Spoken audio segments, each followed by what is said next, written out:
오늘 저는 어린 나이의 작은 도시락 이런 제목으로 주의 말씀을 증거하도록 할 것입니다. 오늘 본문 6장 9절에 보면 여기 한 어린 아이가 있어, 여기 한 아이가 있어, 아이가 등장을 합니다. 보리떡 5개와 물고기 2마리를 가지고 있나이다. 그러나 그것이 이 많은 사람들에게 얼마나 되겠사옵나이까? 이렇게 안드레가 예수님께 묻는 것입니다. 여기 한 아이가 있어 이렇게 소개된 이 파이디온 이 단어는 아마 사내 아이를 가리킬 것입니다. 사내 아이.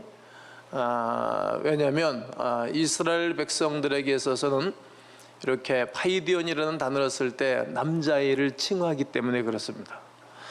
유대인들은 어린 나이를 숫자에 넣지도 않았습니다. 그러기에 여자아이보다는 남자아이 가능성이 높다 이렇게 보면 될 것입니다.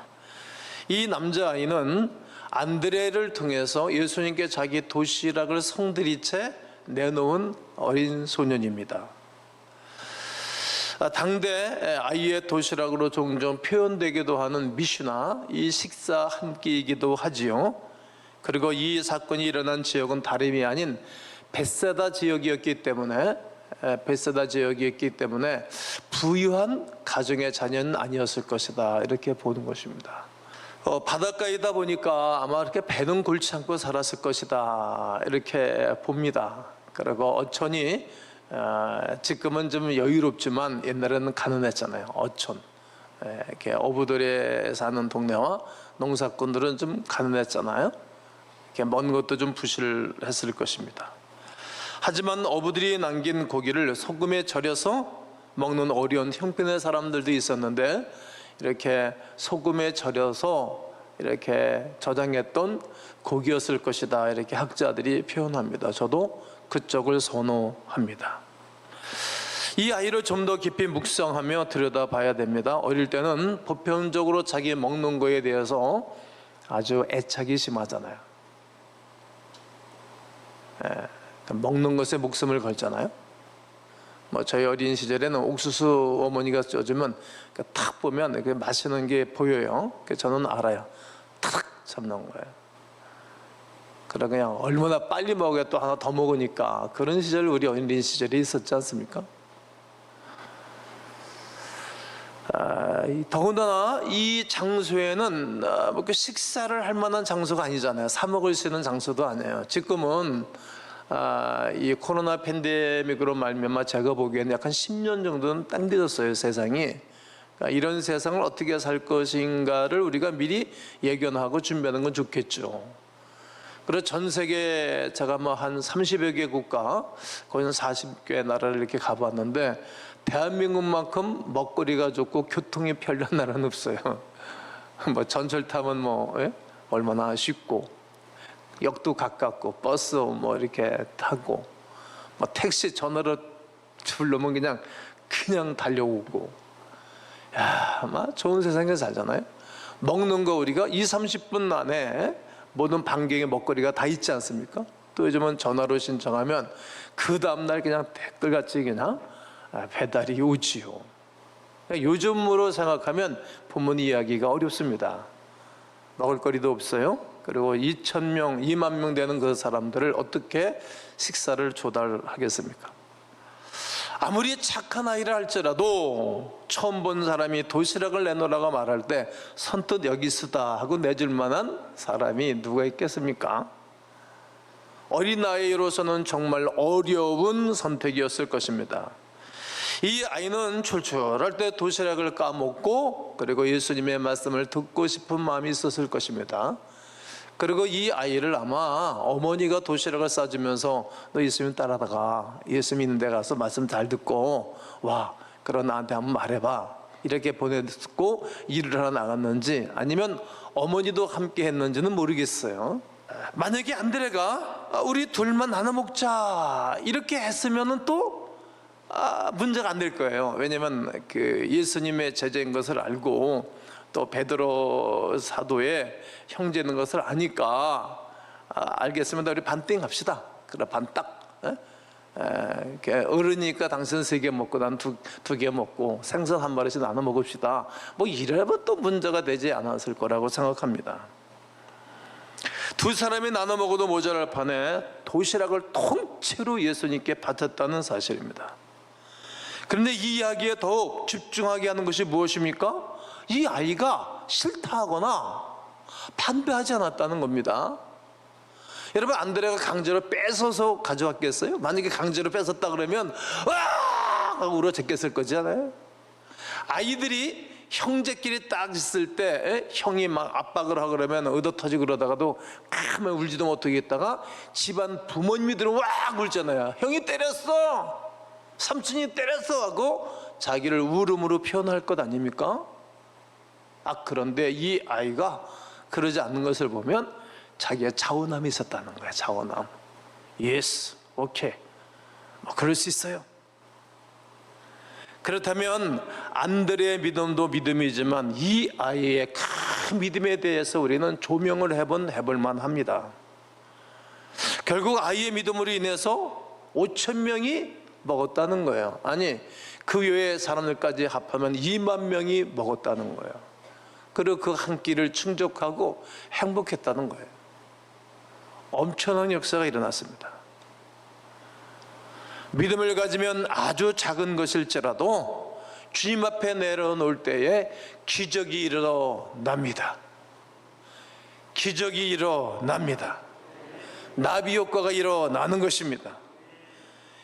이것이 우리의 축복이요, 예수 그리스도 안에서만 경험할 수 있는 매력적인 은혜가 될 것입니다.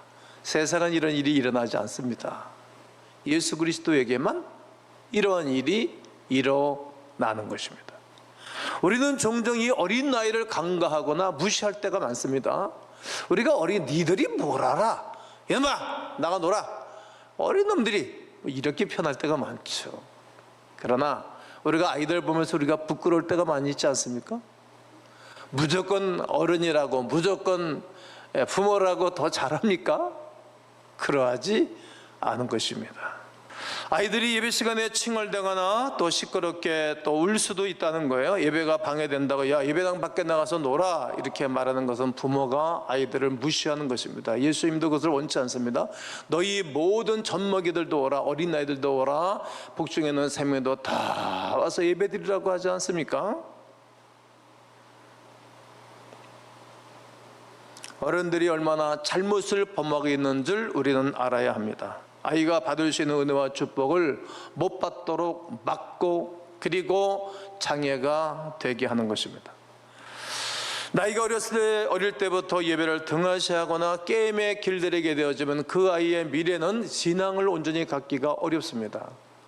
또 거룩한 주일날 하루는 하나님 앞에 나와 예배를 드리고 말씀 붙잡고 살아도 이 악한 영과 세상의 모든 문화가 우리를 침식하고 우리를 녹슬게 하는데 전혀 말씀이 없으니 어떻게 이 땅을 온전하게 살아갈 수 있겠어요?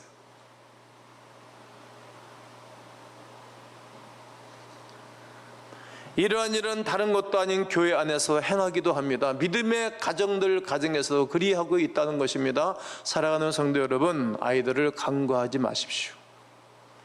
우습게 대하시면 아니 됩니다. 우리 아이들이 어른을 먹여 살릴 수 있을 만한 믿음의 사람들로 길러내야 됩니다. 어린아이가 하나가 2만 명을 한 끼 식사를 해결했다는 거 아닙니까? 이게 얼마나 큰 사람입니다. 여러분, 그때에 거기 왜 경제학자가 없었겠어요? 경영인이 없었겠어요? 2만 명 중에 별별 사람들 다 있지 않았겠습니까? 그런데 그 사람들을 통해서 먹인 것이 아니라 어린 소년 하나를 통하여서 수없는 사람을 먹였다는 사실입니다. 오늘 한 아기가 자기 것을 주님 앞에 내놓을 때 그 아이 속에 예수님을 향한 신뢰와 믿음이 있었기에 가능한 일입니다. 예수님을 향한 순종하고자 하는 마음이 있었기에 가능한 일입니다. 그렇다면 그런 아이가 있기까지 그 부모는 얼마나 아이를 잘 교육을 시켰겠습니까? 그렇다면 우리 역시도 아이 옆에 앉히고 예배를 드려야 할 것입니다. 그리고 격려하는 것입니다. 너는 할 수 있어. 야, 너도 한번 기도해봐. 하나님 네 기도를 들으실 거야. 네 엄마가 기도만 듣는 것이 아니라 너의 기도를 들어주시오. 내 아버지의 기도만 들어주는 것이 아니라 너의 기도를 하나님이 받기를 원하시오. 기쁘게 받으실 거야. 그리고 위로하고 격려하고 교육시키는 것입니다. 이런 칭찬과 격려로 우리 자녀의 믿음과 신앙을 높여주는 여러분 되기를 주의 이름으로 권면합니다. 아멘이시지요? 한나를 보십시오. 그가 젖된 이후에 가차없이 그 아이를 데려다가 엘리 목사 집에 맡기잖아요. 자기를 축복하고 자기에게 선한 영향력을 끼쳐주는 목사를 존경하는 거예요. 그런 거 안 보는 거예요. 그래, 하나님이 축복도 흐름이다. 여러분, 축복이 흐름이 있고 저주의 흐름이 있거든요. 그러면 이 한나 입장에서는 엘리 목사가 자기의 축복의 아이콘이에요. 그래, 저분은 누가 뭐라 그래도 난 저분에게 맡기면 내 아이가 잘 될 줄을 믿고 결정해서 맡기는 거예요. 그러니까 보십시오. 그 어머니가 1년에 한두 차례 꼭 자기 아들을 보러 가는데 세마포 옷을 만들어서 입혔어요. 세마포는 제사장 입는 거 아닙니까? 그러니까 어려서부터 넌 목사야 이놈아, 넌 잘 될 거야, 너는 존귀한 자야. 어려서부터 계속 격려하고 위로한 거야, 이를. 그러니까 기필코 그가 제사장 같은 선지자가 되고, 그리고 하나님의 거룩한 제사장이 되어줘가지고 그 유명한 다윗 왕을 기름 부어 세우는 것 아닙니까? 예수 그리스도께서 땅에 태어나 인류의 구원의 역사를 이루실 그 예수 그리스도의 조상 중에 존귀한 왕 다윗을 세우는 것입니다. 이렇게 축복이 흐르는 것입니다. 가문에 하나님의 은혜가 임하게 하는 것입니다. 만약 주저하고 그 애를 맡기지 않았더라면 위대한 사무엘은 이 땅에 등장하지 아니했을 것입니다. 그렇습니다. 여러분, 믿음으로 자녀를 교육하는 것이 이렇게 중요합니다. 어머니의 양육이 이렇게도 중요한 것입니다. 아이의 믿음과 신앙과 삶을 위하여 기도해야 할 이유로서도 아주 충분한 것입니다. 그러므로 한번 아멘 해보세요. 여러분의 자녀를 축복하십시오. 믿음의 아이로 길러내십시오. 우리의 다음 세대를 세워야 합니다. 믿음으로 자라게 하여야 합니다. 하나님의 영광을 위하여 존귀하게 쓰임받들은 늘 격려해야 됩니다. 격려. 그러면 하나님이 이끄시는 귀한 길을 찾아가도록 하나님이 반드시 은혜를 베풀어 주시는 것입니다. 오늘 본문에 등장한 아이의 헌신과 드림 역시 어머니의 양육이 뒷받침되었을 것이 분명하고 확실합니다. 또한 오병이어로 1000명을 먹게 된 것은 아이뿐만 아니라 안드레 역시도 자신에게 돌아올 특권과 기회를 포기하고 주님께 맡겼기 때문에 가능했던 것입니다. 중간 사역을 잘했던 거예요. 만약에 다 배고픈데 아이하고 반 탁 잘라서 먹었으면, 끝났으면 아무런 역사가 없었어요. 이 아이 것을 그대로 송두리째 받아서 예수님께 올려드렸어요. 중간 사역을 잘했다 이 말이에요. 중간 사역. 여러분 가정에 자녀들 있잖아요. 여러분들이 중간 사역을 잘 하셔야 돼요. 중간 사역을 좋은 거 자꾸만 보여줘야 되고. 다 엘리트가 될 수는 없어요. 그러나 엘리트가 되도록 추구는 하셔야 돼요. 네, 그리고 자녀를 계속 예수님께 중간 사역으로 보고를 해드려야 돼요. 그러니까 여러분 자녀를 위해서 늘 중보기도 하는 게 이렇게 중요해요. 이렇게 중요해요. 그리고 나를 보면서 아이들은 하나님의 형상을 보는 거예요. 하나님의 형상을. 아이의 헌신과 드림 역시 어머니의 신앙, 어머니의 교육인 것입니다. 자신에게 돌아올 특권과 기회를 다 포기하고 예수님께 송두리째 바친 것만 생각해보면 감동이 된답니다. 안드레는 이 아이에게 둘만 먹자고 말할 수도 있었을 것입니다. 줄인 배를 채운다면 누가 뭐라 할 사람이 또 있겠습니까? 새싹 바르고 약은 안드레에 대해서 누가 또 욕도 하겠습니까? 하지만 그는 줄인 배를 채우지 아니하고 예수님께 가지고 오는 것입니다. 많은 사람을 향한 긍휼과 사랑을 품고 예수 그리스도께 가져갔던 헌신이 있었던 것입니다. 안드레가 우리 주님께 맡길 수 있었던 것은 그의 믿음은 어디서부터 온 것입니까? 바로 예수 그리스도가 하나님의 그 나라와 영광을 다 내려놓고 오병이어가 되심으로 이 땅과 수많은 영혼을 위하여 자기 자신을 나눠주러 오셨다는 그 위대한 진리를 깨달았기 때문일 것입니다.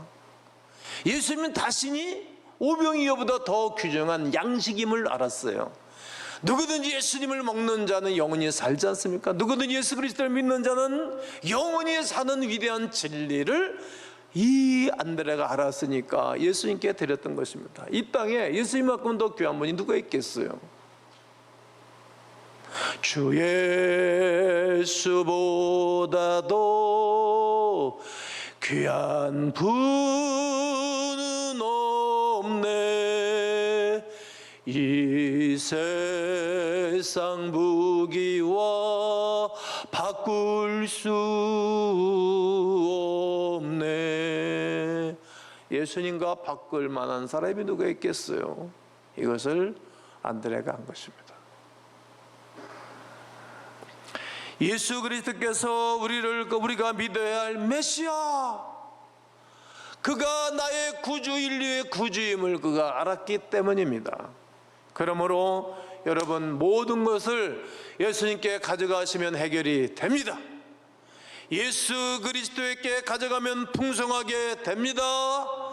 예수 그리스도에게 내 삶과 어려움을 내어놓으면 우리 주님은 오늘도 기적을 베풀어 주십니다.